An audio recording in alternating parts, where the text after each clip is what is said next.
ভাবতে পারছো আজকে বাজারে নাকি রুই মাছই নেই। কাতলা তো ছুতে পারবো না, তাহলে আজ তো পাতুরি খেয়েই ছাড়বো। কিসের? ডিমের। ওই যে কলা পাতা তুলে এনে ধুয়ে রেখেছি, ততক্ষণে ডিম বয়েল করে নেব। যতক্ষণ ডিম ফুটবে ততক্ষণে সর্ষে পোস্ত বেটে নাও। এবার ডিমটা হাফ কেটে নুন, তেল, হলুদ আর বাটা মশলাটা দিয়ে মাখিয়ে কলা পাতায় মুড়ে নে। কলা পাতায় মুড়তে জানো তো? যদি কলা পাতায় মুড়তে নাও জানো, আমি এখানে দেখিয়ে দিয়েছি কিভাবে কলা পাতায় মুড়তে হয়, দেখে নাও। আর হাতের কাছে একটা সুতো রেডি করে রাখো। এই না না, তোমার বজ্জাত বয়ফ্রেন্ডকে ধরার জন্য নয়, ওটা কলা পাতা মোড়ার জন্য কাজে আসবে, নইলে যে মশলাটা বেরিয়ে যাবে। ডিমটা কলা পাতায় মোড়ার সময় একটা কাঁচা লঙ্কা অবশ্যই দিও। কাঁচা লঙ্কার টেস্টটা কিন্তু খুব ভালো আসবে ভাপানোর পর।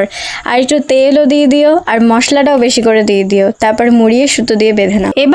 এবার আর কি, দাও কড়াইতে একটু তেল আর দিয়ে ছাড়ো তোমার কলা পাতায় মোড়া ডিমটা। দেখো কি সুন্দর একটা চটপটে আওয়াজ হবে। এবার চোমড়ার সময় নরকে যেভাবে একটু তেলে ভাজবে, সেরকম তুমি অল্প একটু তেলেই কলা পাতা দিয়ে তারপরে এবার ঢাকনাটা ঢেকে দাও। তুলতেই কলা পাতার কি সেন্ট, এতেই জিভে জল চলে আসবে।